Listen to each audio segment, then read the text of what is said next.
Hello' guys, প্ৰথমতে আজি এটা ঘৰ দেখুৱাইছোঁ আৰু এই ঘৰটো দেখি আপোনালোকে অনুমান কৰিব পাৰিছে ঘৰটো কি। আৰু যদি নাজানে মই কৈছোঁ শুনক। আৰু এইটো হৈছে এটা ফাৰ্ম, মানে সৰুকৈ খুলিছোঁ, বেছি ডাঙৰকৈ খোলা নাই, যিহেতু প্ৰথম আৰম্ভণি। আৰু প্ৰথম আৰম্ভণিতে বহুতখিনি কথা ভাবিলে লাভ নাই, নহয় জানো।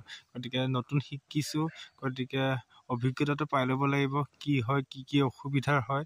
আৰু এইটো হৈছে মুৰ্গী পোৱালি ৰাখিছোঁ, লোকেল পোৱালি 100টা আনিছোঁ। প্ৰথমতে সৰুকৈ খুলিছোঁ আৰু ইয়াত যদি ছাকচেছ হওঁ তেতিয়া ডাঙৰকৈ খুলিম আৰু ডাঙৰকৈ পোৱালি ৰাখিম, সৰহকৈ পোৱালি ৰাখিম।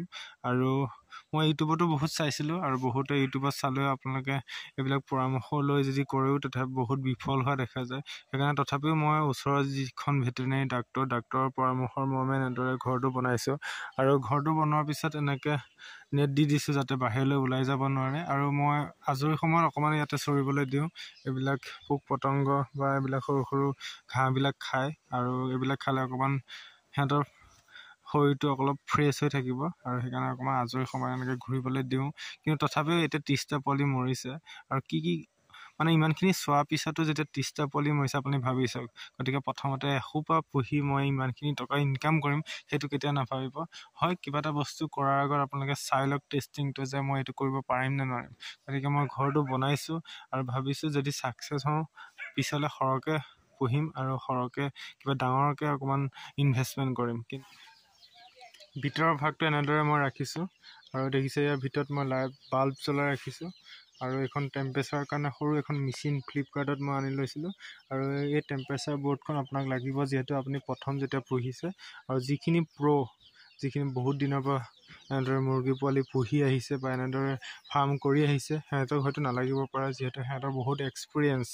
আৰু আপুনি যিহেতু শিকিছে বা আনৰ পৰা দেখি কৰিছে, গতিকে প্ৰথম যেতিয়া আপুনি আৰম্ভণি কৰিব আপোনাৰ এই টেম্পাৰেচাৰ বৰ্ডখন লাগিব। আৰু এই টেম্পাৰেচাৰটো মিনিমাম 29-30 এনেধৰণে ৰাখিব লাগিব।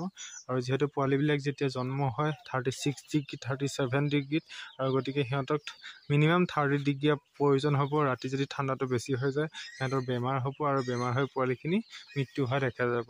আৰু এনেধৰণৰ কাৰণত মোৰ বহুতখিনি পোৱালি মৰিলে আৰু বিভিন্ন কাৰণতো পোৱালিখিনি মৰে। আপুনি যেতিয়া পুহিব তেতিয়াহে আপুনি গম পাব, যিহেতু প্ৰথম আপুনি দেখি বা কাৰোবাৰ মোবাইলত ভিডিঅ' চাই বা কাৰোবাৰ ইউটিউবত ভিডিঅ' চাই বা ডক্তৰৰ মাজে সময়ে পৰামৰ্শ ল'লেও আপোনাৰ পোৱালিখিনি মৰা দেখা যাব। যিহেতু আপুনি যেতিয়া প্ৰথম পুহিব বা নিজৰ এক্সপিৰিয়েঞ্চ যেতিয়া পাব তেতিয়া আপুনি গম পাব যে কি কাৰণত পোৱালিখিনি মৃত্যু হয়। গতিকে সেইকাৰণে প্ৰথম আশা কৰোঁ সকলোৱে কমকৈ পোহক। আৰু যদি আৰম্ভ কৰিম বুলি ভাবিছে ডাঙৰকৈ প্ৰথমতে কমকৈ পুহি আপুনি চাই লওক কিমানখিনি পোৱালি বচাব পাৰে।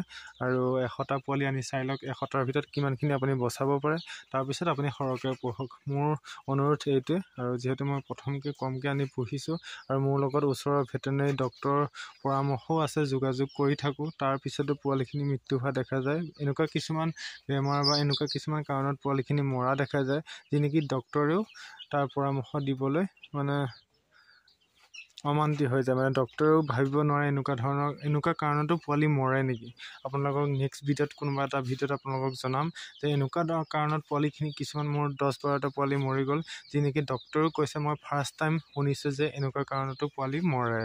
তো আপুনি নিজে যেতিয়া পুহিব বা নিজে যেতিয়া মানে প্ৰেক্টিকেল কৰিব তেতিয়া আপুনি গম পাব যে এনেকুৱা কাৰণত যে পোৱালিখিনি মৰিছে। গতিকে নেক্সট আপুনি সেইটো ষ্টেপ ল'ব পাৰিব, ঠিক আছে। তো মই আশা কৰোঁ। আৰু এনেধৰণে পোৱালিবিলাক ৰাখিছোঁ। আৰু ভিতৰৰ ভাগটো মই সপ্তাহত 2বাৰকৈ চাফা কৰোঁ আৰু এইবিলাকো সপ্তাহত এবাৰকৈ চাফা কৰোঁ। আৰু দেখিছে ভিতৰৰ ভাগটো এনেদৰে ৰাখিছোঁ। আৰু বৰ বেছি ডাঙৰকৈ কৰা নাই, সৰুকৈ এটা ঘৰ বনাই ৰাখিছোঁ। আৰু মিনিমাম 10 ফুট 10 ফুট। আৰু 100টা পোৱালি আনি এনেদৰে প্ৰথমে টেষ্টিং কৰিছোঁ। যদি ছাকচেছ হওঁ পিছত সৰহকৈ পুহিম। আৰু যদি ছাকচেছ হ'ব নোৱাৰোঁ আকৌ ট্ৰাই কৰি চেষ্টা কৰিম। যদি ছাকচেছ হওঁ তেতিয়াহে সৰহকৈ পুহিম, ঠিক আছে। তো আজিৰ ভিডিঅ'টো ইমানেই। কেনেকুৱা লাগিলে ক'ব। আৰু যদি ভাল লাগিলে ভিডিঅ'টো লাইক এটা কৰিব আৰু চেনেলটো ছাবস্ক্ৰাইব কৰি ৰাখিব। আৰু বহুদিন ধৰি ভিডিঅ' দিব পৰা নাছিলোঁ বিশেষ এটা কাৰণত। আৰু দি থাকিম এতিয়াৰ পৰা ভিডিঅ'। আৰু আপোনালোকে মোৰ লগত জড়িত থাকক। আৰু এনেকুৱা নতুন ভিডিঅ' লৈ আপোনালোকৰ মাজলৈ আহি থাকিম।